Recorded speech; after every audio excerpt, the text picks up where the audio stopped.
Hoy, las reglas de juego cambian muy rápido. En Grupo GNP estamos preparados para estos cambios. Innovamos.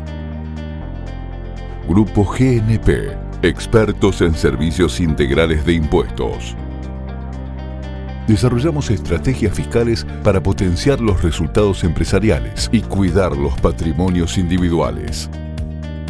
Reconocidos y premiados a nivel internacional por nuestra trayectoria y experiencia. Grupo GNP, tus aliados estratégicos. Buenas tardes, ¿cómo están? Bienvenidos. Buenas tardes. Buenas tardes. Estamos en nuestro video institucional, así que es un gusto poder compartirlo con ustedes y estrenarlo con ustedes por primera vez. Soy Juan Pérez Bay, soy socio de Grupo GNP, estoy a cargo de los negocios de outsourcing y transfer pricing de la firma. Me acompaña hoy, o en realidad lo acompaño yo hoy a Guillermo Pérez, que es el CEO de nuestra firma, CEO y fundador de Grupo GNP. Está también Sebastián Mancuso, socio de la firma a cargo de Corporate Tax. Y también nos acompaña hoy Santi Bulat, un gusto que nos damos de tenerlo a Santiago Bulat, creo que todos lo conocen y no hace falta presentación, pero Santiago es economista jefe de IDEA y además asociado de Invec Consulting, además de ser un rockstar y estar en todos los medios de comunicación, cada vez con más presencia, Santi, y la verdad que es un gusto y es un honor tenerte en una de nuestras charlas, nuestro ciclo de charlas de Grupo GNP.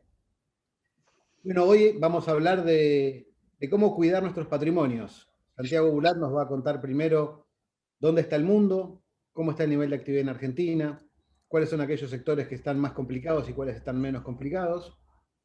Y dado ese escenario, Guillermo Pérez nos va a contar un poco cómo hacemos para cuidar nuestros patrimonios, dada esta situación mundial y local sobre todo, y cómo hacemos para pagar menos impuestos. La charla la vamos a estructurar en unos 30 minutos iniciales que va a hablar Santiago, después va a hablar Guillermo otros 30 minutos más, y voy a ir tomando nota de las preguntas. La idea es, en los últimos 15 minutos de la charla, poder compartir algunas preguntas que hayan surgido de la audiencia. Les pido a todos que mantengamos los micrófonos muteados, para que no tengamos ruidos molestos y que nos interrumpan, y que las preguntas las vayan haciendo por el chat. Yo voy a estar monitoreando un poco el chat, como para ir tomando nota de las preguntas. La verdad que es un lindo gusto ver tanta gente, ver tantos amigos. Tuvimos más de 250 inscritos para esta charla. Obviamente no creo que participen los 250, pero la verdad que es un gusto tener tanta buena convocatoria y ver tantos amigos. No los voy a nombrar porque seguramente algunos se me van a enojar porque no los nombré. Así que para no ser más larga esta introducción, quiero invitarlo a Santi Bulat a que comparta su pantalla y comience con su presentación. Insisto, mantengamos los micrófonos apagados y por favor las preguntas por el chat. Yo voy a ir tomando nota. Muchas gracias, bienvenidos. Gracias, Santi, un placer tenerte con nosotros en una de nuestras charlas GNP. Un gusto enorme, Juan, millones de gracias a vos, a Guillermo y a todo el equipo de GNP. Y ahí comparto pantalla, me den el ok, que se ve bien, por favor, así no hacemos papelones en esta instancia de las reuniones vía Zoom. Perfecto. Bueno, gracias de nuevo por la invitación, gracias a todos los que se suman también a escuchar un poquito de economía. Tenemos un ratito para charlar y luego podemos hacer algunas preguntas también. Creo que estamos en un escenario que está muy signado por la política, como suele ser en la Argentina en general, así que eso va a ser un tema importante, pero vamos a analizar tres frentes en particular. El primero tiene que ver con lo internacional. Estamos viviendo un mundo para la economía que es en algún sentido extraño, nuevo, con la vuelta de la inflación, con actividad económica que se ha resentido mucho, con países que viven, algunos de exportar commodities, algunos del turismo y demás, que obviamente la afectación de esta pandemia es diferente para cada uno. Obviamente con economías que llegaron a esta pandemia de una manera y creciendo con inflación baja y demás, y otras economías que llegaron mucho más vulnerables a la hora de entrar en esto, lo cual te genera que la potencialidad de recuperación sea mucho menor también, ¿no?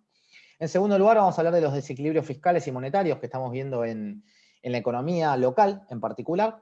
Ya nos metemos en Argentina directamente. Y por último, la actividad y los escenarios post-elecciones, ¿no?, que podemos llegar a ver. En primer lugar, vamos a lo internacional. No me demoro demasiado, la economía global está transitando una recuperación que es tenue en algunos sentidos, en algunas viene con mayor aceleración, pero básicamente lo que destacamos es que pese a que los infectados siguen aumentando y la cantidad de muertes aumenta en el mundo, hay una clara disociación en lo que pasó en las primeras olas. Básicamente, ¿por qué? Porque los cierres son menores. En segundo lugar, porque la vacunación está avanzando mucho más, con lo cual las personas que están digamos, vacunadas completamente, ya no tienen una afectación en las economías como lo venían teniendo antes. Digo, hoy tenés casos que van creciendo, como es el caso de UK o el caso de España, por ejemplo, que lo vemos en el último tiempo. Sin embargo, las hospitalizaciones y las muertes todavía no están teniendo esa misma trayectoria. Antes era suba de casos, suba de muertes, ahora es suba de casos y no suba de muertes, por lo menos en estas instancias. Algunas están tomando más medidas, pero que tienen que ver más directamente con los jóvenes, no quizás con las actividades que tienen que ver con el ocio, no directamente la actividad económica en general. Entonces entramos en un mundo que el COVID, vamos a tener que aprender a vivir con el COVID, pero claramente tomando decisiones muchísimo más inteligentes, ¿no? Que acá está el gran desafío que quizás probablemente tiene la Argentina. La esperanza de todas las economías sigue siendo la vacunación. Encontramos una actividad global que transita esta recuperación en el año 2021, prácticamente todas las economías del mundo van a crecer incluso a un ritmo mayor de lo que lo venían haciendo previo al COVID. Obviamente hay un efecto plenamente estadístico de la recuperación. El riesgo es la reversión de estímulos monetarios que haya de la Reserva Federal. Vamos a charlar un poco de Estados Unidos ahora para entender un poco qué pasa. Y la pregunta es cómo continúan los mercados de acá hacia adelante, qué pasa con las commodities y la actividad económica, y finalmente qué va a pasar de acá en adelante al cierre de 2021 y qué implicancias puede tener en la Argentina. En primer lugar, vamos a analizando un poco qué pasa en Estados Unidos, que quizás es el punto más relevante ahora. Vemos que por otro mes consecutivo, que fue el mes de junio, la inflación dio niveles más elevados de lo que uno hubiera esperado. El mercado estaba esperando aproximadamente una suba del 0,8%, vino por encima de la inflación de mayo, vino por encima de la inflación de abril también, y de esperar ese 0,4%, ahora la inflación dio 0,9%, ¿no? Entonces estamos viendo una inflación que se acerca a los números que teníamos en el año 2008. 2008, previo a la crisis, una economía recalentada, previo a la gran crisis que tuvo digamos, de Lehman Brothers, de toda la crisis que ya conocemos de la crisis subprime, ¿no? Entonces, Argentina está volviendo, Estados Unidos está volviendo después de 13 años a volver a tener inflación. ¿Qué es lo que dice la Reserva Federal? La Reserva Federal dice esto es transitorio, no tenemos que tomar precauciones al respecto, con lo cual no vamos a hacer modificaciones en la tasa de interés. ¿Qué es lo que había pasado en su momento? Y es importante destacar quizás la diferencia que hay con lo que está pasando ahora. Fíjense la intervención que había tenido la Reserva Federal. ¿Cómo se llaman estos programas? Básicamente se llaman quantitative easing, que estos programas son básicamente inyecto plata en la economía para que la economía se recupere. Entonces yo como Reserva Federal lo que hago es inyectar dólares a esa economía. Fíjense cómo en el año 2008 pasó de 1 a 2,5 aproximadamente, y hoy estamos hablando de que la cantidad de activos que compró la Reserva Federal, la cantidad de plata que inyectó en la economía pasó de 4 a prácticamente 8. Es decir, se duplicó con una velocidad muchísimo mayor. Entre que empezó la pandemia y el momento y hasta ahora, se emitieron 25% de la cantidad de billetes que existían en la economía, para que nos demos un poco de idea de la dimensión de lo que ha sido la inyección de liquidez. Con una diferencia también notable, y que es que en este momento, en el año 2008, fíjense el gráfico de abajo a la derecha, los ahorros personales, lo que las personas hacían era, me dan plata, salgo y consumo. Ahora es, me dan plata y me la guardo.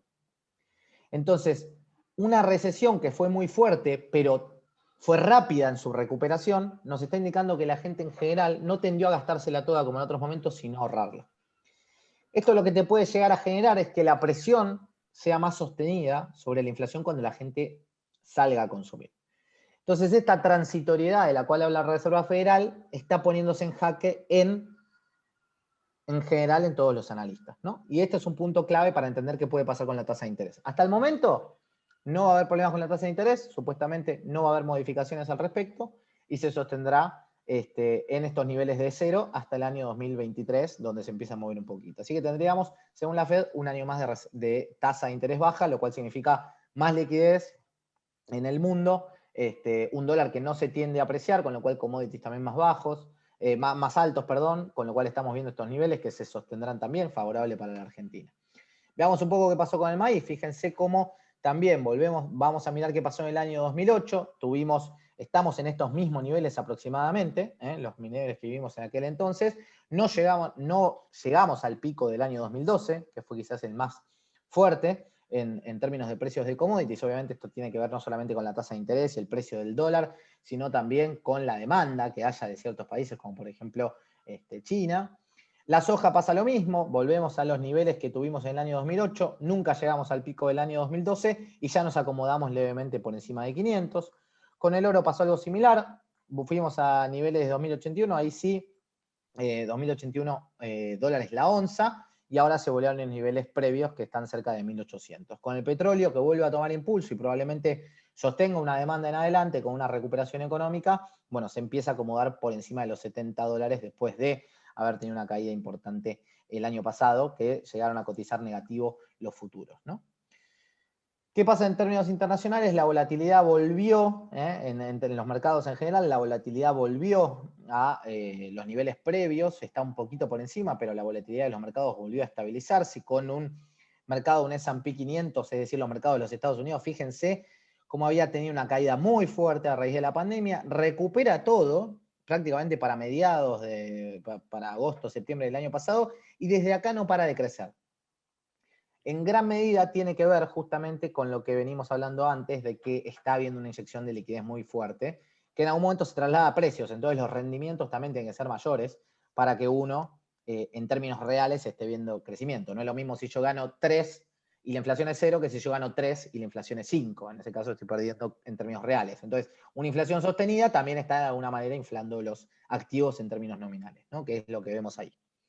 Los flujos de capital por ahora tuvieron una leve reversión para emergentes, volvieron a consolidarse en el mes de junio, eso tuvo impacto en los riesgos país, incluso en las últimas 2 semanas había tenido una suba, pero estamos muy lejos de los 775 puntos que llegó el riesgo país de los emergentes en el año pasado, cuando hubo una masiva venta de activos, ¿no? Lo cual llevó a que haya una salida de flujos de capitales, que eso te impacta directamente en el precio de los bonos. Todos venden, cuando todos venden el precio baja, sube el riesgo y es lo que estamos viendo ahí. Ahora esa situación se volvió a normalizar.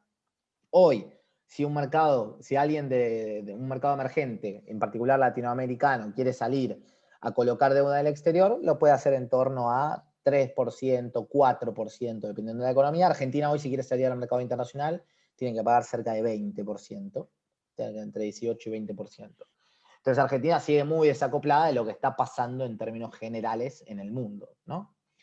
Precios altos de commodities, mercados todavía en alza, con un riesgo latente en términos inflacionarios, como lo venía comentando, baja del riesgo país, y sobre todo también lo que estamos viendo es que en el último tiempo, en los últimos días, el mercado, hubo más demanda por bonos americanos, ¿no? Esto lo que hizo es que descienda la tasa de interés, el rendimiento que te pueden llegar a dar los bonos, sobre todo en largo plazo. Están comprando más bonos de largo plazo, previendo que puede llegar a haber una corrección del mercado accionario, a lo que hay que estar atento, por supuesto. El dólar, por su parte, que es el dólar index, lo que estamos viendo acá, se mantiene ahora en niveles bajos en relación a lo que fue todo su periodo 2019, después de el gran avance, la gran inyección de liquidez que hubo en el año 2020.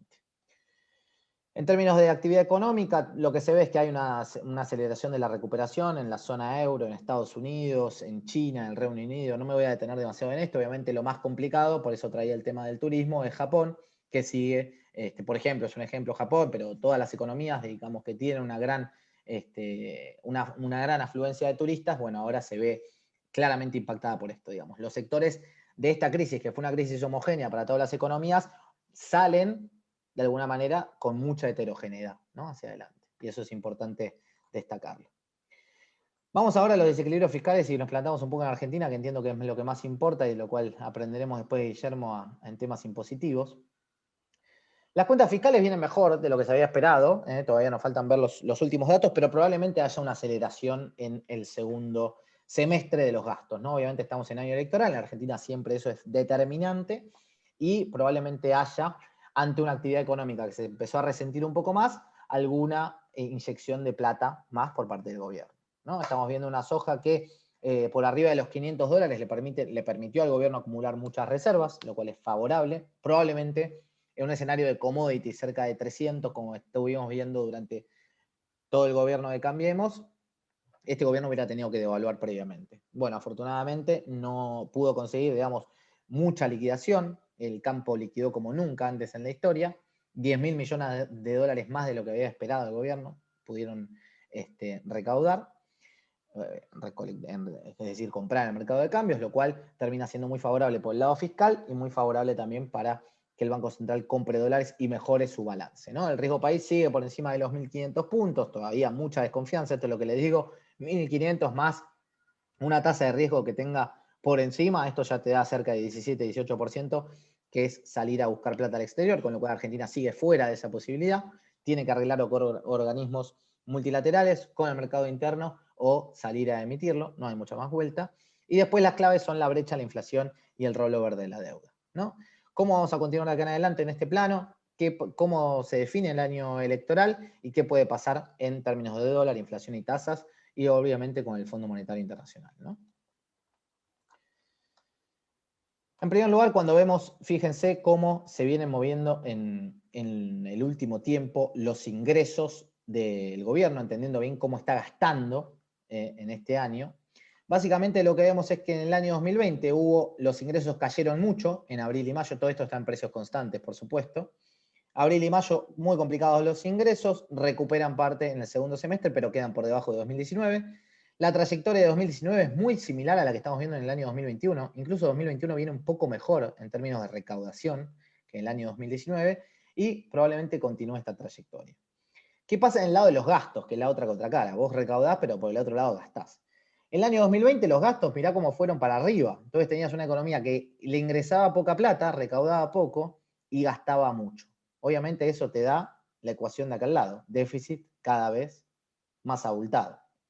Pero la ecuación es diferente, estás gastando más que en el año 2019, o sea, ya estás con déficit, en el año 2019 a esta altura no tenías déficit, pero la gran pregunta es ¿qué vas a hacer ahora? Si los ingresos siguen como el año 2019, por ejemplo, esta trayectoria muy parecida, ¿qué puede llegar a pasar con el gasto? Una es lo moderás, seguís por encima de 2019, pero con una moderación. La otra es te volvés loco porque tenés las elecciones cerca y te vas en la vía más roja, ¿no? Lo cual podés llegar, si consolidás el déficit, a 1,8% de déficit primario, lo cual sería muy favorable para mostrar de cara a los mercados que estás haciendo de alguna manera la tarea. O la otra es, tiro un poco más de gasto, mis ingresos no se van a mover demasiado, gasto, llegaría a 3,3% aproximadamente de resultado primario. Entonces, ¿qué va a hacer el gobierno con el gasto público hasta las elecciones? Bueno, el gasto viene, como decíamos, bajando en relación al año 2020, pero crece todavía frente al año 2019, pero el déficit tuvo un importante ajuste, digamos, este es el primer escenario, y el segundo es el gasto se mantiene como el año 2020 y crece 15% versus el año 2019, un déficit que permanece alto y muy alto sobre todo para la capacidad de poder financiarlo internamente. ¿Cómo viene la financiación? Acá tenemos dos cosas. Primero, acá van a ver en este celestito los vencimientos que tenía en pesos corrientes, digamos, el gobierno durante todo este año. En el azul más oscuro lo que van a ver es, bueno, qué cantidad de plata por encima pudo colocar el gobierno. Entonces nosotros sabemos que cuando tenemos déficit tenemos dos opciones para salir a financiarlo. Una es me endeudo, en este caso estamos hablando siempre de deuda local. El otro es salgo a emitir dinero, ¿no? Entonces, todo lo azul es lo que pudiste colocar por encima. O sea, cumpliste con los vencimientos, pagaste los intereses, pagaste el capital y pudiste incluso tomar algo más de plata para pagar todos los gastos que tenías. Todo lo que después gastaste por encima de eso, y digamos, si no fue vía deuda, lo tuviste que monetizar, es decir, emitir dinero, ¿no? Y los puntitos que estamos viendo acá es básicamente qué nivel de rollover tuviste. Si esto era el 100%, si acá tenías el 100%, esto cuánto más le agrega, que es básicamente un 17% y demás. El mejor mes fue el mes de junio, donde recaudaste más de 160%, o sea, tenías todo esto para pagar vencimientos y capitales y pudiste tomar esto de más, con lo cual tuviste un muy buen mes de tomar deuda por encima. Y gobierno ahora espera tener un rollover parecido al que venía teniendo ahora de 125%. ¿Cuánto va a ser la emisión monetaria que haya este año? Va a depender del resultado fiscal, de lo que veníamos diciendo antes. O sea, si vos acelerás los gastos, en vez de un escenario de 3,4%, te puede ser un escenario de 4,8% en términos totales, ¿no? Esto es financiero, ya se le agregan los intereses de la deuda también. Entonces, si te vas a ese escenario, vas a terminar monetizando muchísimo más. Entonces, la gran pregunta es, si yo tengo un déficit fiscal de 4,8% y solamente coloco deuda por 30% del PBI, la monetización va a ser cada vez más grande, ¿no? Entonces me voy a quedar una monetización de 20 puntos del PBI. Cuando el mejor escenario me da una monetización de 18. Esos 2 puntos de PBI, de cantidad de plata más que se agrega al sistema, son la gran complicación y el empuje que le podrían dar a una economía que cada vez necesita más pesos y que no tiene tantos dólares. Vamos ahora al punto inflacionario. Todas las barritas grises que vemos es cómo se va moviendo la inflación mensual. Fíjense el salto que tuvimos en el año 2018. Veníamos de una evaluación muy fuerte en el año 2018, obviamente un salto mensual ahí también. Pasó lo mismo cuando se dio el resultado de las PASO, una devaluación muy fuerte, ni siquiera nos entró acá porque fue como de 35% mensual y automáticamente la inflación se disparó. Vemos lo mismo para los primeros meses del año 2020, presión devaluatoria cerca del 4%, una inflación que salta también, y después un tipo de cambio que lo que hace es acompañar permanentemente la inflación, hasta este punto. Cuando empezó el año 2021, vemos que esto va por carriles separados. La devaluación va bajando y la inflación siguió en niveles altos. Vemos un sendero decreciente también, pero todavía en niveles elevados en términos mensuales, lo cual nos deja hoy una inflación de cerca del 50%. Fíjense cómo venía retomando desde aquel 25% que se había logrado en diciembre de 2017, llegamos a 56%, baja hasta el 53%, venía bajando ahora, terminó en 36%, obviamente por tipo de cambio más bajo, por cepo cambiario y por una actividad económica frenada, y vuelve ahora a dispararse la inflación interanual. Básicamente, el gran problema que está teniendo esta economía es que hay muchos precios que están quedando desfasados de lo que sucede con todos los precios. Lo que se llama esto en economía distorsión de precios relativos. Que básicamente lo que vemos es que el dólar, los servicios eléctricos, los servicios de agua, los servicios de gas, los precios regulados en general, incluso también los salarios están quedando muy rezagados de lo que es los índices generales de precio y cómo se mueven los precios en la economía en general. Y esto es un drama porque cuando vos querés acelerar el ritmo de precios e igualar el ritmo de precios en general en la economía, tenés una complicación que es muchos precios te han quedado rezagados. Entonces vos atrasás el dólar hoy, pero eso va a tener una consecuencia mañana. Atrasás las tarifas hoy, pero va a tener una consecuencia mañana.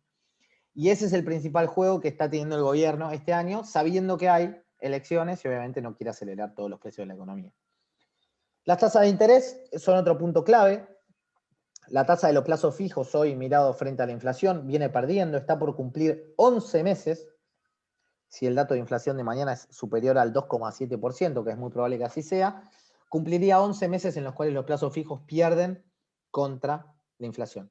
Por alguna extraña razón, y en gran parte porque hay un cepo cambiario, lo cual te genera una demanda de pesos que quizás en otro contexto no existiría, los plazos fijos no se vienen desarmando, o sea, no vienen cayendo el stock de plazos fijos. Y eso es importantísimo porque las LELIQ y todo esto se financia a través de que nosotros seguimos de alguna manera confiando en los plazos fijos. Cuando eso se dé vuelta, la situación se puede complicar. Pero hasta el momento los plazos fijos se mantienen bien, pese a que la tasa de interés no se mueve. Fíjense como en marzo la tasa de interés de referencia, que es 38%, o sea, lo que a mí me pagan el Banco Central por darle mi dinero y mantenerlo en stock, es 38%, con una inflación que incluso fue creciendo. Fíjense en marzo cómo perdió por goleada, y sin embargo no hay un desarme fuerte de plazos fijos. La contracara del desarme de plazos fijos, como pasó en otros momentos de la historia, es que eso se va directamente contra el dólar. Hoy dólar que oficial sabemos que está bastante frenado, no nos podemos ir de viaje, no podemos comprar dólar ahorro, no podemos importar un montón de cosas, no podemos, libremente operar con el mercado, digamos, las empresas no pueden girar divisas, las empresas no pueden pagar dividendos libremente, no pueden pagar deudas libremente. Entonces, todo este cepo atenta contra la actividad económica, es una mala noticia para la actividad económica, pero por ahora se encuentra de alguna manera blindado por los plazos fijos que están detrás y siguen creciendo, pese a que la tasa de interés no se mueve. En términos de devaluación, fíjense cómo venía devaluando el gobierno cerca de, esta es la devaluación anualizada, o sea, si yo devalúo hoy 1 y lo multiplico, digamos, por la cantidad de días de todo el año, ¿qué devaluación me daría? Básicamente lo que nos muestra esto es que en el mes de enero veníamos con una inflación, con una devaluación de la moneda, que si seguía en estos niveles íbamos a devaluar 60% en un año. Eso fue descendiendo, descendiendo, descendiendo. Esto significa atraso cambiario, atraso, atraso, atraso, atraso. Y hoy, si devaluamos en un año de acá en adelante, estaríamos devaluando solamente 12%, con una inflación que corre cerca del 50%, lo cual nos da a entender que el juego es atrasemos el tipo de cambio. Pero tipo de cambio que si lo vemos en el gráfico de la derecha, real, no está tan atrasado como en otros momentos de la historia, ¿no? Fíjense que estamos incluso por encima, bastante por encima de lo que fue la salida del cepo cambiario en 2016. Entonces el gobierno tiene como todavía esa espalda, todavía tiene un déficit, un equilibrio en la cuenta corriente, o sea, de la cantidad de dólares que se le van por la cuenta corriente, pero si vamos a ver el dólar financiero, lo que sería un paralelismo, vemos que hoy la gente está eligiendo salir a un dólar de 166, 167. Que este dólar en términos reales, o sea, descontada la inflación y todo, es como aquel dólar de 4 del año 2001-2002, cuando fue la gran devaluación, en 2002 para ser más preciso. Estaría como la gente está eligiendo dolarizarse incluso a ese precio, ¿no? Entonces es como que hay un tipo de cambio al cual estamos dispuestos a salir que pareciera un tipo de cambio de crisis de alguna manera, ¿no? Pero no hay mucha confianza en la economía y obviamente eso repercute. Como les dije previamente, las reservas internacionales vienen creciendo. Este año crecieron más de 4.000 millones de dólares y el Banco Central compró cerca de 7.400. Ahora me dirás, ¿por qué si compró 7.400 solamente subieron las reservas 4.000? Bueno, en gran parte porque mucho tuvo que ver con la suba de encajes, otro poco tuvo que ver con que las usó el Tesoro para pagar deudas que tenían, y otro mucho tuvo que ver, estos 1.100 aproximadamente, tuvo que ver con que el Banco Central salió a intervenir en el mercado de cambios, es decir, salió a poner dólares, más de 1.100 dólares, para bajar la brecha cambiaria, ¿no? Y es algo que probablemente lo seguía haciendo. El gráfico de acá a la derecha lo que vemos es cuánta cantidad de pesos tenemos sobre el total de las reservas. Y lo que vemos es que en el último tiempo viene creciendo la cantidad de reservas. Pero fíjense que es un punto muy bajo, ¿no? Entonces, esta consolidación, esta mejora de tener más reservas, hace que podamos hoy enfrentarnos a más pesos. Pero fíjense que todavía estamos muy lejos de esto. ¿Por qué esto crece mucho acá? Básicamente porque empezamos a recuperar reservas y acá se empieza a caer cuando empezamos a perder reservas, ¿no? Entonces, es el equilibrio fino que tiene la economía, ha recuperado, pero todavía no estamos en niveles para festejar, ¿no? ¿Qué puede pasar con el tipo de cambio? Básicamente vemos que en octubre del año pasado llegó un tipo de cambio de 190, empezó a contraer después de entonces porque empezaron a intervenir muy fuerte. ¿Y qué puede pasar de acá en adelante? Básicamente que haya un control, super cepo, seguimos con un dólar clavado, el presupuesto dice que tiene que ser de 102. Hoy el ROFEX, digamos, nos muestra un tipo de cambio de 112, 113 aproximadamente para el dólar oficial, o sea, espera una devaluación, pero que no sea descontrolada.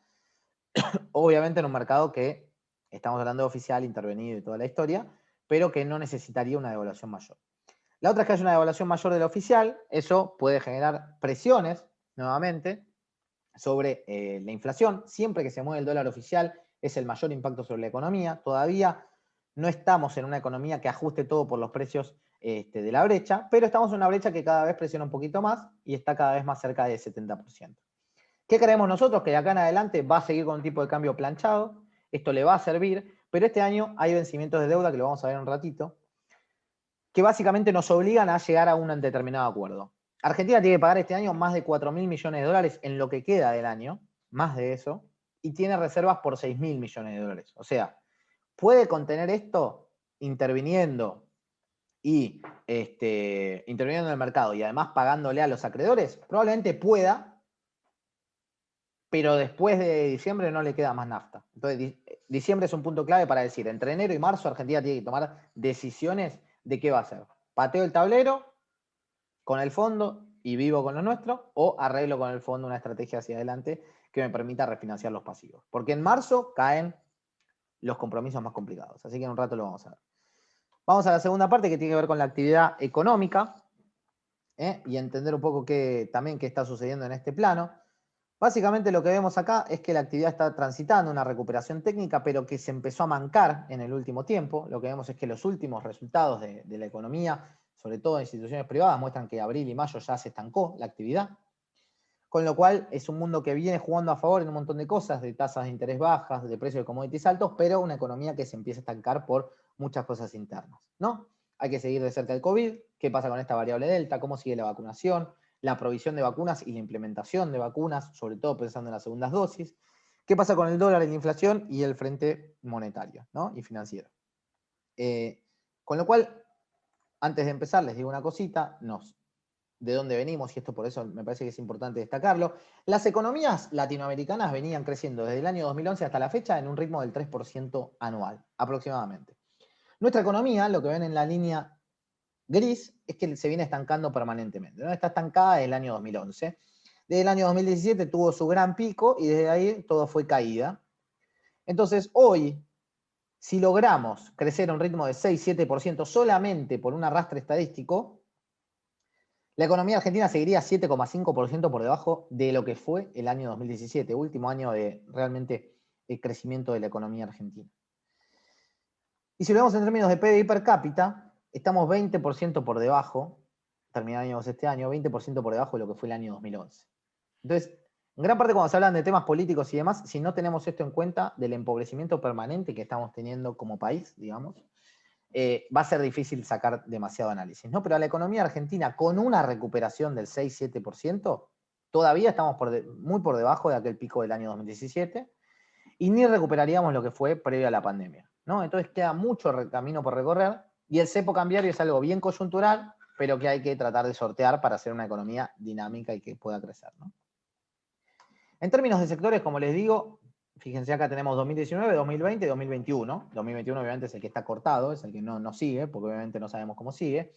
Pero fíjense que en el agro no hubo demasiadas modificaciones, sigue todavía por debajo de 2019 porque la cosecha fue peor, no en términos de plata, sino en términos de cantidad. En términos de industria, viene una recuperación frente al año 2019, la industria viene mucho mejor, no solamente frente al año 2020, sino también al año 2019.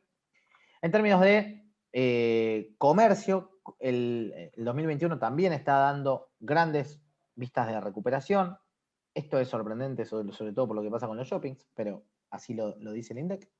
La construcción crece mucho respecto del año 2020, pero decrece respecto del año 2019, 5,7% acumulado. La hotelería y la gastronomía sigue perdiendo contra 2020 y sigue perdiendo contra el año 2019, uno de los sectores más golpeados, el más golpeado de todos. Y el transporte y con la comunicación le sucede algo similar, aunque con mucho menos impacto, ¿no? Sobre todo entendiendo que ahora el transporte y lo que tiene que ver con el aéreo es de lo que está más complicado, ¿no? Lo que está frenando esta recuperación. Voy a terminar con esto, así Guillermo no me mata y escuchamos lo que todos queremos, que es saber de impuestos.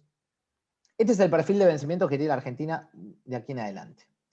Básicamente, cuando teníamos el blue cerca de 195, el gobierno dijo, bueno, basta, no dejemos más el dólar liberado, entremos a intervenir. Eso fue lo que nosotros llamamos el giro anticolisión. Y después de ahora empezó el plan empalme, que es donde nos encontramos ahora. Que el plan empalme es, lleguemos hasta las elecciones, nosotros nos encontramos acá, y tenemos por delante, en septiembre, el pago al Fondo Monetario Internacional de 1.911 millones de dólares, y además tenemos que pagar un resto de intereses. El otro gran vencimiento viene después de las elecciones, y por eso ahí es donde se empieza a jugar el partido más importante, que también es con el Fondo Monetario, que tenemos que pagarle 1.911 millones de dólares de capital. Y a partir de entonces, que este es marzo, digamos, donde estamos viendo el mayor partido con el fondo, ya el año que viene es otro cantar. Argentina, reitero, 6.000 millones de dólares tiene hoy el Banco Central, con una economía que todavía no logra estar en equilibrio fiscal, con lo cual tampoco puede salir a recomprar sin incurrir en más déficit. Y demandas este año por más de 4.000 millones de dólares, ¿no? Lo cual le va a impactar en que el año que viene empieza prácticamente empatado, un partido empatado y con renegociaciones que tiene que hacer. ¿Qué están haciendo ahora? Como les decía, trazo cambiario, quieren aumentar los ingresos reales a partir de ahora ciertos estímulos fiscales, tanto de erogación de nuevas erogaciones, y digamos, darle un bono a los jubilados que son 30.000 millones de pesos, darle también exenciones a los monotributistas, exenciones a ganancias y demás. Bueno, todo eso es lo que están tratando de hacer en este sentido para aumentar el consumo llegado a las elecciones. Represión de precios, como decimos, estamos frente a una economía que tiene hoy precios muy dispersos, muy distintos. Congelamiento de tarifas, también ya lo que había aumentado, esto fue una disputa enorme que hubo dentro del gobierno. Control de importaciones, tasas de interés bajas, como veníamos mostrando, tratando de fomentar el consumo, no tanto el ahorro. Un aumento del gasto y reducción de tributos, como decíamos. Una obra pública, un aumento en la obra pública y la postergación de los acuerdos. Lo que hizo con el Club de París fue el más claro. Dijo, te pago 400 millones de dólares porque es convenio multilateral, te tengo que pagar aunque sea 400. Y para el año que viene posterguemos los 2.000 millones, que también entran en el mes de marzo, ¿no? Que es lo que tiene que salir a pagar ahí el año que viene el argentino, tiene que salir a negociar por lo menos.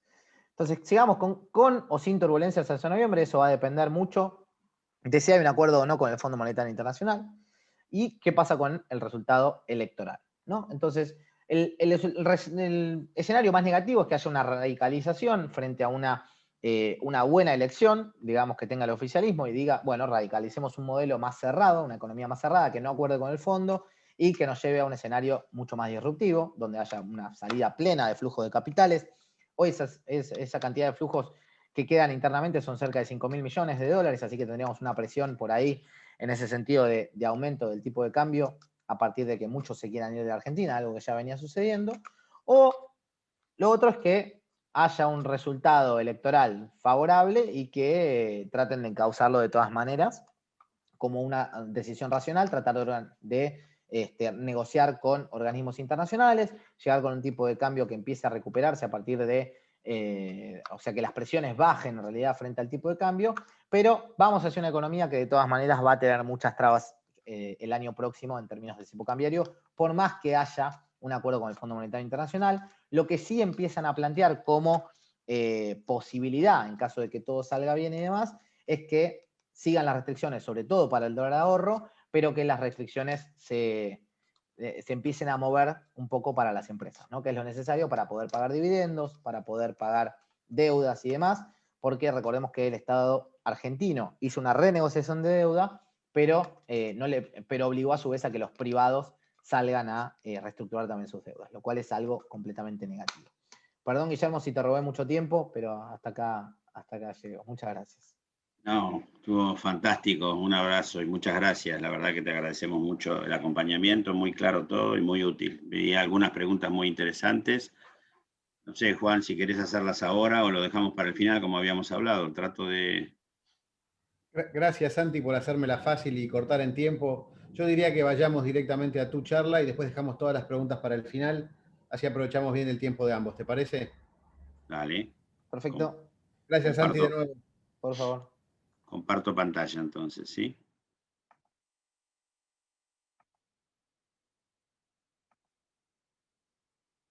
Se ve bien, ¿no? Sí, bueno, perfecto. Perfecto, dale. Avanzo. Bueno, la idea de esta charla es la siguiente. Voy a ir al grano, así quedan tiempo para las preguntas y respuestas, ¿sí? Así se llama el título. El índice de contenidos es, vamos a hablar del cambio de paradigma que hubo en la administración del patrimonio personal, sobre todo después del blanqueo del 2016-2017. Vamos a hablar de cuáles son los objetivos de una adecuada gestión patrimonial. Vamos a hablar de un poquitito, no tanto ni tan bien como Santiago, de una realidad macro que nos obliga a hacer estrategia fiscal y por qué esa realidad macro nos obliga. ¿Qué entendemos por estrategia patrimonial eficaz? ¿Cuáles serían los procesos de una buena administración patrimonial? Y vamos a dar algo que les va a interesar mucho, que es el tratamiento fiscal que tienen en ganancias y bienes personales una gran diversidad de inversiones, de todas las inversiones que ustedes pueden estar haciendo con sus portfolios o su dinero. Y por último, algunas conclusiones. Cambio de paradigma. Creemos que la estrategia patrimonial se volvió imprescindible. Claramente, no es como era antes. ¿Por qué no? Antes del sinceramiento, el cuidado del patrimonio, la verdad, era un hecho bastante irrelevante. Estaba todo muy resuelto, porque al ser un patrimonio que no estaba declarado, bueno, el tema pasaba obviamente por en qué institución colocaba el dinero, qué rendimiento tenía, que fuera un buen banco, pero no tenía un problema de gravabilidad que hoy se come prácticamente todo el rendimiento, ¿sí? Por eso los rendimientos antes no importaban tanto como deberían importar ahora, porque si le metemos el impacto fiscal, antes era free tax, era libre de impuestos, ahora no. Ahora tenemos tasas que van del 0% al 15% al 35% sobre nuestros flujos, rentas de capital. Antes el tema sucesorio no importaba, poníamos como cotitulares a nuestros hijos, nuestra mujer o quien quisiéramos y chau. Una buena cuenta que con una cláusula de cónyuge survival o cotitular y todo seguía su ruta. Ahora no, porque son cuentas declaradas. Hay una sola y principal preocupación, que era, como dije antes, diversificar el riesgo en diversos bancos y bienes y punto, digamos, ¿no? Para bajar el riesgo de alguna manera. Pero no había otro problema. Bueno, el sinceramiento provocó una explosión en todo esto, una mayor exposición y fiscalización de los patrimonios, y provocó un cambio muy profundo en el paradigma de cómo preservarlos. Porque de vuelta, antes era muy simple, era mi relación con el banco o agente con el cual yo me movía y punto. Después no había problema sucesorio, no habría problema legal, no habría problema fiscal. A lo sumo había alguna cuestión financiera, pero no había otro problema, ¿sí? Después del sinceramiento, y siempre sosteniendo ese título que marca este slide, aparecieron importantes patrimonios en la escena argentina. Fíjense que el sinceramiento en Argentina fue el segundo más importante del mundo en términos de PBI después del de Indonesia. Y hubo fortunas que se han duplicado, triplicado y hay aún mucho más. Sabemos que los argentinos, el único medio de resguardo que tenemos, o el único no, pero uno muy importante, es la dolarización de nuestras carteras. ¿Por qué? Porque el peso no vale, es un país que no tiene papel moneda, no tiene peso, no tiene moneda, que es uno de los valores esenciales de un Estado, ¿no? Empezamos a vivir un problema de un muy bajo rendimiento mundial de los activos, sobre todo los de renta fija, ahí digo, excepto las que son aplicables a un perfil de inversor mucho más agresivo, que son las acciones. Las acciones no paran de subir, hace 15, 20 años, o 15 años por lo menos, que con algunos problemas en el medio, pero que no paran de subir.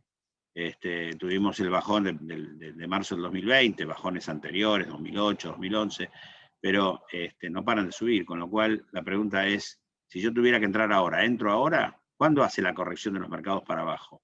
¿El que compra ahora compra desde el Himalaya? Y me parece que sí. Pero bueno, y si a eso le agrego el problema de que tengo un tremendo impacto fiscal sobre mis flujos y sobre mis bienes, sobre mi portafolio y el resto de mis bienes. Piensen que muchos, entre bienes personales, impuesto a la riqueza, impuesto a las ganancias, hemos trabajado exclusivamente para los impuestos este año. Si se les ocurre repetir el impuesto a la riqueza, que creo que no, francamente, porque es tan disparatado que un disparate así se puede hacer una sola vez en la vida, no dos. Y si se les ocurre extender la sobretasa sobre alícuota para bienes en el exterior, que eso tiene más riesgo, bueno, es gravísimo, porque entre impuesto a la riqueza e impuesto a bienes personales, la tasa máxima llegaba al 7,50. Sáquenlo sobre su patrimonio en términos de año, van a ver cuántos años de su vida de trabajo perdieron en este año por el pago de impuestos, ¿no? Entonces el tema estratégico fiscal es cada vez más estratégico, valga la redundancia más que nunca. Claramente hay una importante presión fiscal, y esa presión fiscal se vivió fuertemente.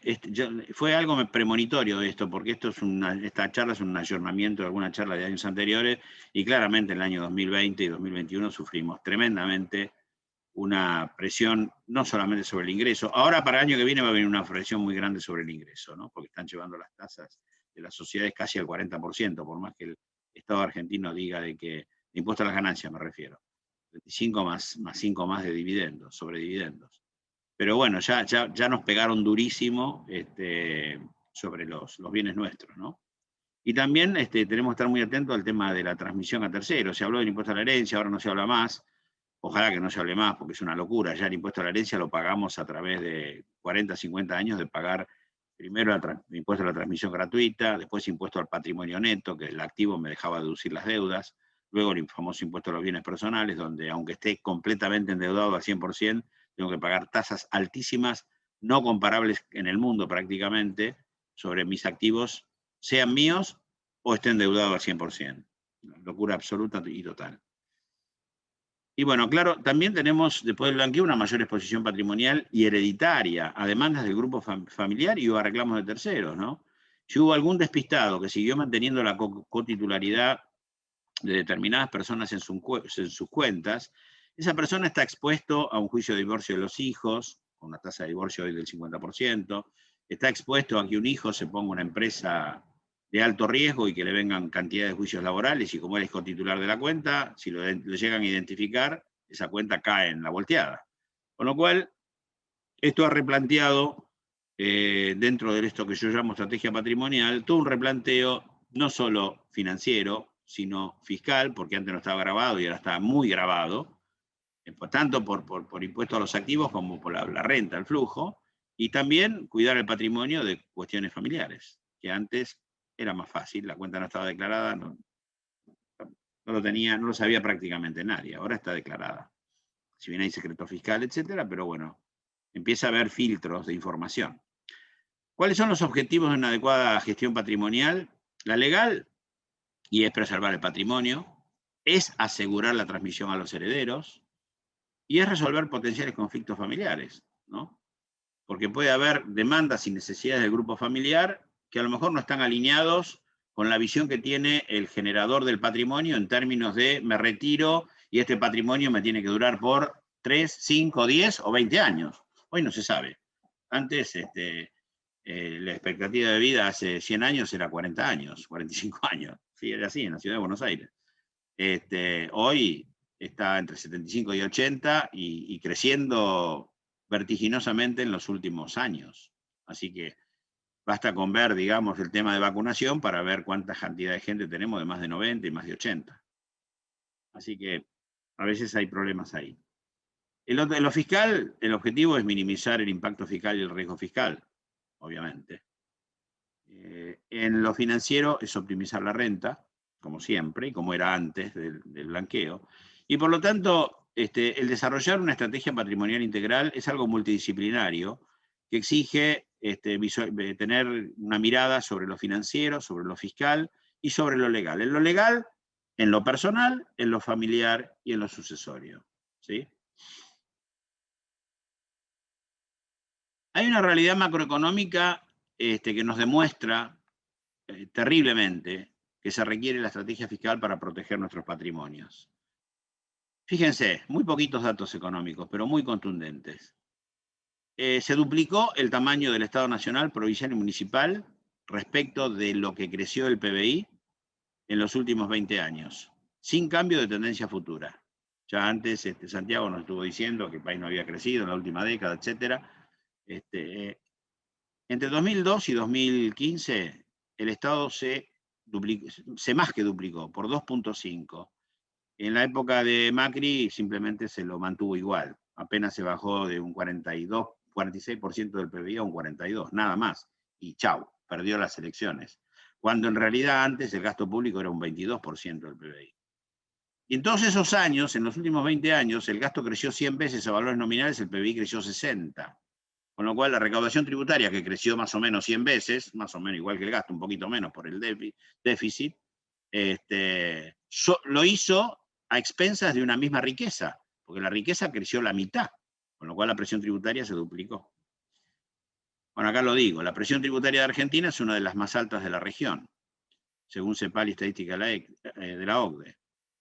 La presión tributaria es de más del 50% sobre la economía formal, porque si bien la presión tributaria que se habla de impuestos nacionales y provinciales es del 30%, en Argentina pagan impuestos 6 personas de cada 10, con lo cual esas 6 personas no tienen una presión fiscal del 30%, porque esa presión fiscal está medida sobre los 10. Quiere decir que esas 6 tienen una presión fiscal de más del 50%. El sector privado aporta 9 millones de personas, ahora creo que son unas 10 y pico, entre sector público, empleo público, perdón, aporta 9 millones para bancar, ¿qué? Para bancar a un sector público, de empleo público, subsidios, jubilaciones, que son más de 21 millones antes del COVID. O sea, 9 bancan a 21 millones que cobran un cheque del Estado, más el resto para llegar a 45 millones de habitantes. Como muy bien explicó Santiago, el Estado continúa su senda expansiva, por lo tanto va a continuar con una mayor presión tributaria, porque si hay empresas que se van o empresas que se achican, los que nos estamos quedando adentro del corralito somos los que vamos a sufrir la presión tributaria. Esa presión tributaria no va a ser solo corporativa, sino también sobre individuos. El otro día, viendo unos gráficos, me llamó muchísimo la atención de que en el ranking de los impuestos, el impuesto a las ganancias de las personas físicas había superado en recaudación al impuesto a las ganancias de las corporaciones. Aquí está todo lo que estamos escuchando esto. Esto es increíble, ¿eh? 10 impuestos sobre 170 impuestos provocan el 90% de la recaudación. El impuesto a las ganancias sobre las personas está antes, en el lugar cuarto, quinto, sexto, no recuerdo, antes que el impuesto a las ganancias de las corporaciones. Bueno, ¿qué es una estrategia patrimonial eficaz? ¿Qué es lo que hay que saber para hacerla? En lo fiscal y financiero, el famoso dicho de comer bien o dormir bien, ¿sí? Así como en la parte financiera se define el perfil del inversor, hay que definir el perfil del contribuyente. Porque uno puede ser conservador, moderado o agresivo en lo financiero, pero hay que ver cómo es uno en lo fiscal. Y dependiendo de esa combinación de perfil inversor-contribuyente, es que hay que tomar las decisiones que permitan maximizar la renta, optimizar el impacto fiscal y optimizar los gastos sucesorios. En lo legal, para ser eficaz tenemos que tener en cuenta que tenemos que tomar medidas, digamos, de resguardo patrimonial y sucesorio, como en qué país invierto, en qué institución invierto, en qué vehículos, que puedo utilizar sociedades, fideicomisos, trust, usar el concepto de donación, o expatriarme, el famoso tema de Uruguay, etcétera, o lo que permite desde hace unos años el Código Civil, que es la división conyugal de bienes, para pagar la mitad cada uno, sobre la mitad o lo que se divida. No implica separación ni divorcio, implica solo separación, división conyugal de bienes. Eso se puede hacer, de los bienes gananciales y que pasen a ser propios. Con eso puedo llegar a bajar la tasa progresiva de bienes personales o de impuesto a la riqueza, que es el que existió el año pasado. Y por último, en lo familiar, al ser todos patrimonios exteriorizados, yo tengo que definir objetivos y restricciones financieras mías, del titular y de mi familia. Es decir, mi patrimonio, ¿cómo lo voy a usar? ¿Por cuánto tiempo lo voy a necesitar? ¿Cuál es mi expectativa de utilización de ese patrimonio para el día después de no tener actividad, de no estar activo, etcétera? Pero también tengo que armonizar la ambición individual sobre ese patrimonio que puedan tener sobre esos activos familiares con la capacidad patrimonial que yo tengo. O sea, puedo tener ambiciones de algunos miembros de mi familia y cómo lo armonizo con mi concepto de la seguridad, con lo que yo creo que tengo que tener hasta el fin de mis días, ¿sí? Y también tengo que considerar posibles contingencias económicas por actividades económicas de los miembros de mi grupo familiar. Como expliqué antes, alguien que se ponga una empresa, que sea cotitular y que vengan después por algún juicio laboral o quiebra o lo que sea, o un divorcio sobre esa cuenta. Entonces son temas que es lo que nos lleva después al punto anterior, a lo legal, ¿no? Porque lo legal es, hago un fideicomiso, hago un trust, no lo hago. Ustedes piensen, por ejemplo, se casa un hijo de ustedes, los bienes que van a recibir son propios el día de mañana. Pero desde el momento del casamiento, los frutos de esos bienes propios de nuestros hijos pasan a ser gananciales del momento del casamiento. Entonces, estoy tranquilo con ese casamiento, no estoy tranquilo, hago un fideicomiso de modo tal de que él reciba, ese hijo reciba los bienes dentro de 10 años, por ejemplo, cuando yo fallezca, etcétera. Hablo en primera persona para no generar ninguna sensibilidad en nadie. Y bueno, pues de esa manera preservo como bien propio más parte de ese patrimonio. Si es que a mí me interesa eso, o visualizo que eso es importante, es un tema muy personal este. Por eso se necesita hacer estrategia patrimonial, y para eso se necesita tener a una persona de confianza que maneje, que coordine las tres áreas. En definitiva, ¿quién tiene que ser? ¿El fiscal, el legal, quién tiene que ser el coordinador de todo esto? ¿El que sabe mucho de finanzas, el que sabe mucho de impuestos, el que sabe mucho de legales? En última instancia, es el que ustedes le tengan más confianza y que sea idóneo, por supuesto. Y ese será el que tendrá que ayudar a ustedes a administrar ese patrimonio. Si ustedes me dicen quién, yo creo que es el tributario. ¿Por qué? Primero porque yo soy de impuestos, o sea que mi comentario es absolutamente subjetivo.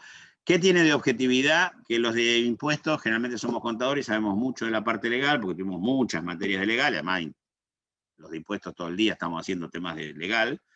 Y en lo financiero, bueno, para administrar nuestros propios patrimonios uno va aprendiendo. Pero al solo efecto de la coordinación, no hay una persona que sepa todo de las tres cosas, ¿sí?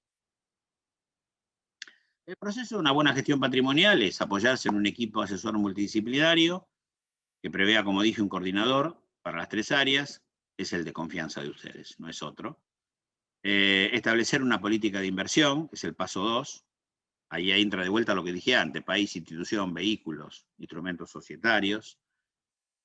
Asignación de activos e inversiones, o sea, definir en qué voy a invertir. Una de las preguntas que tengo para vos, Santiago, creo que alguien te la hizo, es, para alguien que está muy líquido, ¿hoy es momento de invertir o estoy comprando en el Himalaya? Te la dejo para después. Cuantificar el impacto financiero y fiscal y patrimonial de la elección, porque no es lo mismo invertir en en un bono privado o soberano del exterior, que cuando paga el interés pago el 35%, a un fondo común de inversión, que si compro y vendo las cuotas partes pago el 15%. ¿Sí? Y las diferencias de cambio están exentas. Entonces, o un fondo común de inversión que no pague renta y reinvierta en sí mismo, con lo cual difiero por los tiempos de los siglos, puedo diferir el pago del impuesto a las ganancias. Muchas veces definir el instrumento en el cual invierto tiene una clara consecuencia fiscal, favorable o desfavorable. Y son las cosas que hay que saber y aprender y ver. Y con tasas tan bajas de retorno, y las únicas tasas altas de retorno son las del mercado de acciones, el que no le gusta las acciones tiene un problemón, porque tiene tasas financieras muy bajas con impuestos muy altos. El paso 5 de todo esto es revisar el proceso regularmente, y la cuestión importante es definir el nivel de involucramiento en la toma de decisiones, pero ya no solo del asesor, sino del titular. Nosotros, como titulares de los patrimonios, tenemos la obligación de aprender, para poder discutir, no digo de igual a igual, pero poder desafiar a nuestros asesores de estas tres áreas, y sobre todo al coordinador. Inversiones, tratamiento fiscal. Vamos a entrar ya en conceptualizaciones. Después Sebastián Mancuso, si hay preguntas, a lo mejor me va a ayudar un poco con algunas preguntas puntuales que ustedes puedan hacer sobre inversiones. En general, los activos de riesgo argentino tienen tres características. Tienen mayor rentabilidad, en general, no siempre. Tienen mayor riesgo y tienen menor carga fiscal. Eso se va a ver claramente, lo último. Lo primero, de mayor rentabilidad, depende si está muy por encima de la inflación la rentabilidad o muy por abajo, pero puede ser relativo. Mayor riesgo, una certeza total. Menor carga fiscal, que es lo del exterior, una certeza total. Los activos de riesgo los del exterior tienen menor rentabilidad, tienen menor riesgo en principio y tienen mayor carga fiscal.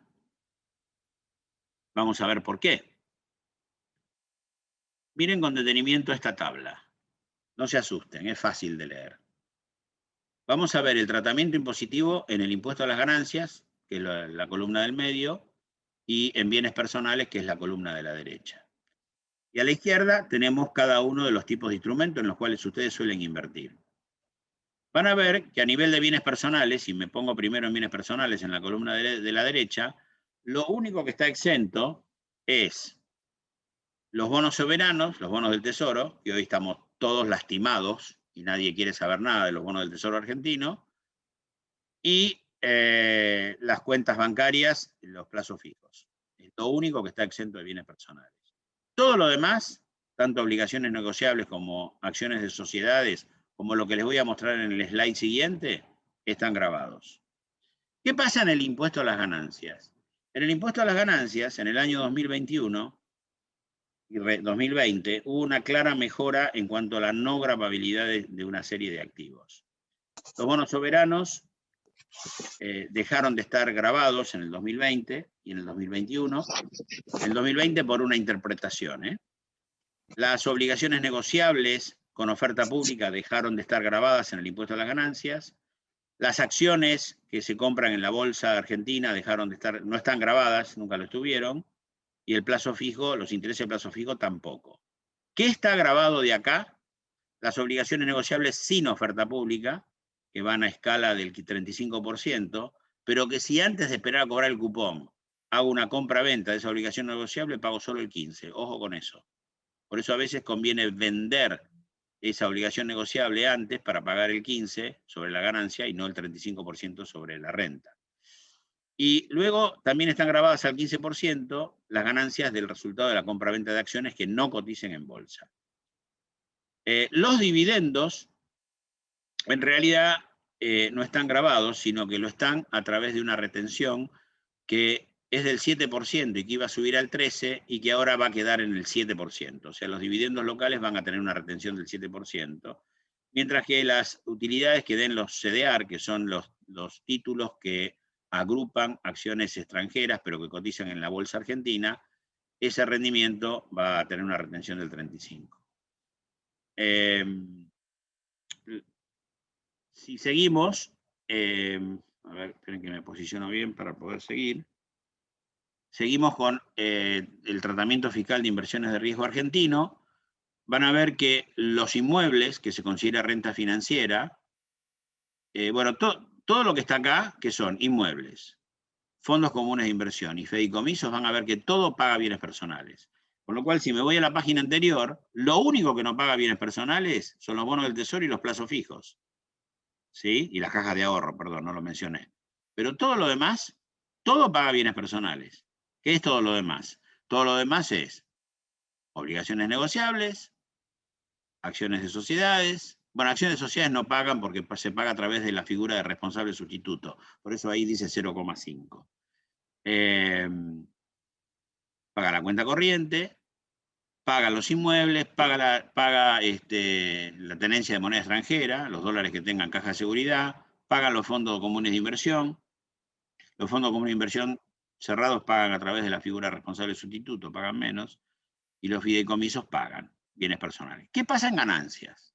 En ganancias, el inmueble, tanto el alquiler como el resultado de la compraventa, paga. ¿Cuánto? El 35% si es alquiler, 15% el resultado, la ganancia por la compraventa, teniendo el ajuste por inflación del costo. La tenencia en moneda extranjera, el resultado por tenencia y por compraventa de moneda extranjera no paga, porque la diferencia de cambio está exenta. En los fondos comunes de inversión abiertos tampoco pagan a partir del 2020 por interpretación, a partir del 2021 por la norma legal, sin duda. Mientras que los fondos comunes de inversión cerrados tienen ahí como un doble tratamiento. El resultado por tenencia no paga, pero el resultado por la compraventa y la distribución de resultados sí paga, a las tasas que dice ahí en el medio. Y los fideicomisos, digamos, lo que es el título de deuda y el rendimiento de la participación no paga, y la compraventa de la participación sin oferta pública sí paga, y con oferta pública no paga. Lo que paga, paga el 15%. Entonces, en Argentina, a ver, básicamente lo que no paga ganancias, si quiero hacer un resumen así muy rápido, además de los, digamos, de los bonos soberanos y las obligaciones negociables con oferta pública y los plazos fijos y caja de ahorro, la renta, ¿no? Estoy hablando, no paga las diferencias de cambio, no pagan los fondos comunes de inversión abiertos, cualquiera sea su renta, y no paga algunas cuestiones de los fondos comunes de inversión cerrados y de los fideicomisos. Bien, ahora vamos a la renta, el tratamiento fiscal de inversiones en el exterior. Los bonos soberanos del exterior, bueno, lo primero que tengo que decir para simplificarles la vida a ustedes y este gráfico es que bienes personales de lo de exterior paga todo. No hay nada que esté exento de bienes personales. O sea, tenemos que saber que todas mis inversiones en el exterior pagan todo. Y además, estos señores se dieron el lujo de ponernos una alícuota diferencial mayor para los bienes del exterior. Porque la alícuota máxima de bienes personales del 1,25 la llevaron al 2,25. Lo mismo hicieron con el impuesto a la riqueza, que tuvimos alícuota diferencial. Bien, ¿qué es lo que no paga ganancias de lo del exterior? Básicamente, las diferencias de cambio. Todo lo demás paga. Fíjense que donde dice el impuesto a las ganancias no, Todo lo que está a la cruz es la diferencia de cambio del bono soberano no paga, la diferencia de cambio de las acciones no paga, la diferencia de cambio por tener un money market, una cuenta bancaria no paga, la diferencia de cambio si tengo un inmueble en el exterior no paga, el resultado por tenencia de las criptomonedas no paga, por tenencia es la simple revalorización, no la compra-venta. ¿Qué paga en el exterior? Y si yo tengo un bono, la compra, acuérdense, en el exterior lo que es compra-venta paga el 15%. Y lo que es resultado, lo que es interés, dividendo, interés y dividendo, digamos, rendimientos, paga la escala de hasta el 35%. De vuelta, lo que tengo en el exterior, respecto del impuesto a las ganancias, lo que es resultado por compra-venta, cualquiera sea de estos bienes que están listados acá a la izquierda, paga el 15%. Si yo lo tengo en mi poder, si tengo un rendimiento de cualquier, llámese como se llame, dividendo, interés, qué sé yo qué, paga por la escala progresiva hasta el 35%, que es la tasa máxima. ¿Sí? ¿Qué no paga en el exterior? Las diferencias de cambio. ¿Cómo puedo diferir el pago del impuesto a las ganancias por inversiones en el exterior? Y si invierto en fondos comunes de inversión, que no paguen renta, sino que reinviertan en sí mismos. ¿Okay? En tratamiento fiscal de inversiones en USA, Suiza y Uruguay, vamos a hablar un poquito de si hay posibilidad de retención y si hay posibilidad de que aplique el impuesto a la herencia. En Estados Unidos, los dividendos de acciones de Estados Unidos van a sufrir una retención del 30%. Los intereses también sobre bonos de Estados Unidos, del 30%. Hay un 0% para ciertos casos. Las ganancias de capital, en cambio, en Estados Unidos están exentas. Las utilidades por compraventa de real estate está grabado al 20%, y hay un impuesto a la herencia del 40%, que si le suman los honorarios del abogado, capaz que es el 50 o 60%. Si ustedes no hacen una buena planificación fiscal de las que tengan inmuebles que puedan tener en Estados Unidos, cuidado con eso, porque el impuesto a la herencia y los honorarios de los abogados se les va a llevar entre el 50 y el 60% de todo. Y una buena planificación fiscal es que ese inmueble tiene que tener arriba una sociedad por lo menos, o dos, y una sociedad y un trust, por ejemplo, para que no cambie nunca el dueño de ese inmueble. Si se muere la persona física, que no cambie el dueño, que va a ser una persona jurídica o un vehículo como un trust. Suiza, en cambio, es mucho más barato, porque en el lugar de dividendo, en lugar de tener una retención del 30% sobre acciones suizas, no sobre cualquier acción, sobre acciones del exterior no hay retenciones, ni en Estados Unidos ni en Suiza. Dividendos, se aplica una retención del 15%, intereses una retención del 12%, ganancias de capital exentas igual que en Estados Unidos, compra-venta de real estate está grabado solo en algunos cantones, y el impuesto a la herencia está exento a nivel federal. Y Uruguay, nuestro querido y amado Uruguay, y hay tanta gente que se ha ido a vivir allá, va a haber una retención del 0% para rentas de fuente extranjera, y si no del 7% cuando es renta de fuente uruguaya. Intereses, va a haber retención del 0%, es decir, no retención, perdón, para bonos soberanos del Uruguay, y del 12% para otros bonos del país, uruguayos. Si tengo ganancias de capital por la venta de un bien, por ejemplo, puede haber retenciones que varíen en esos porcentajes. Y si hago compra-venta de real estate, va a estar grabado al 12%, y hay un impuesto a la herencia que puede oscilar entre 3 y 4%. Bien, o sea que Uruguay es mucho más barato. Acuérdense que Uruguay, todo esto que le estoy hablando, tanto para que no se confundan, Estados Unidos, Suiza, Uruguay, son retenciones. Por ejemplo, si yo tuviera abierto una cuenta en Estados Unidos y compro acciones de Estados Unidos, ese dividendo va a tener una retención del 30%. Pero si yo abro una cuenta en Estados Unidos y tengo acciones de otro lugar, o un fondo común de inversión que esté registrado en una bolsa de una ciudad distinta de Estados Unidos, entonces no voy a tener retención. Todas estas retenciones de Estados Unidos, Suiza, Uruguay, se refieren a títulos, acciones, bienes que son de Estados Unidos o de Suiza o de Uruguay, y si yo tengo cuentas en Estados Unidos, en Suiza y en Uruguay. Si no, no. Si tengo cuentas en otros lados, no. O bienes en otros lados, mejor dicho. Conclusión. El cambio de paradigma es un hecho y significa un camino de ida. Lamentablemente, tuvimos una fuerte presión internacional de los bancos para blanquear todos los patrimonios, porque si no, el régimen de intercambio de información fiscal nos iba a dejar muy mal expuestos. Y bueno, ahora está todo expuesto para todos los fines, legal, financiero, fiscal, así que tenemos que tener 4 ojos, no 2 ojos, para defender ese patrimonio. La presión tributaria sobre los patrimonios llegó para quedarse y o aumentar como lo hemos vivido en el año 2019 y en el año 2020, con la sobrealícuota de bienes personales, y en el año 2020 con el impuesto a la riqueza. Y que no se les ocurra más cosas a esta gente.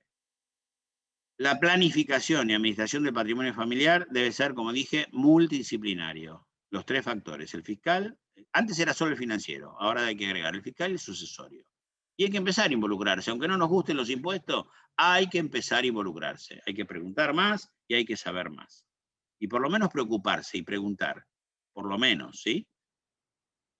Los inversores tienen que profesionalizarse. Nosotros, los inversores, ¿sí? Ni que hablar de nuestros asesores financieros, que solían ser solamente comerciales. No va más esa figura del comercial, que me vende nada más que el producto que le interesa al banco vender, ¿ok? Esa no va más.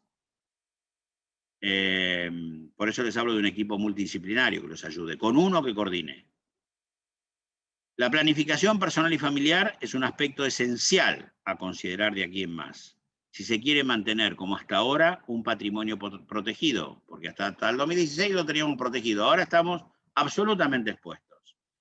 Y lograr tener el día de mañana, aunque no nos guste hablar de eso, una sucesión rápida, eficaz y simple, y que no perjudique a nuestros herederos, que son una parte importante del esfuerzo nuestro de todos estos años. Así que bueno, con esto he dado el mensaje que quería dar. Dejo de compartir pantalla. Le paso la palabra a Juan Elías. Espero haber sido claro. Bueno, estamos pasados en el tiempo ya. Muchas gracias a todos por haber participado de este nuevo ciclo de charlas GNP. La próxima convocatoria seguramente será sobre criptomonedas y su tratamiento fiscal. Además de un poco de la historia y el marco conceptual de las criptomonedas, el tratamiento fiscal de las mismas. Estoy tirando un anticipo que aún no está del todo definido, pero próximamente los invitaremos. Gracias Santi, gracias Guillermo, gracias Seba. Se dio una linda conversación entre Santi y Guillermo en un momento, la verdad que me gustó. Seba, quedaste solo para un ping-pong, la próxima te tiro preguntas difíciles como acostumbro a hacer con vos. Les mando un abrazo, gracias a todos por participar, nos vemos en la próxima charla GNP. Bueno, un saludo a todos y un agradecimiento especial y particular a Santiago, que generosamente aceptó compartir este espacio con nosotros, y por supuesto a todos los que nos están acompañando. Sin ustedes esto no sería posible, así que muchas gracias y seguiremos en la misma línea. Un abrazo gigante, gracias a todos. Chau, chau.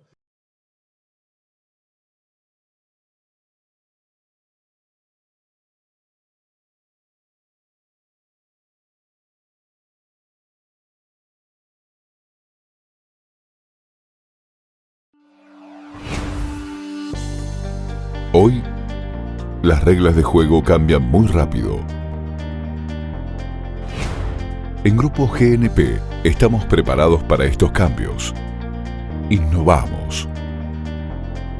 Grupo GNP, expertos en servicios integrales de impuestos. Desarrollamos estrategias fiscales para potenciar los resultados empresariales y cuidar los patrimonios individuales. Reconocidos y premiados a nivel internacional por nuestra trayectoria y experiencia. Grupo GNP, tus aliados estratégicos.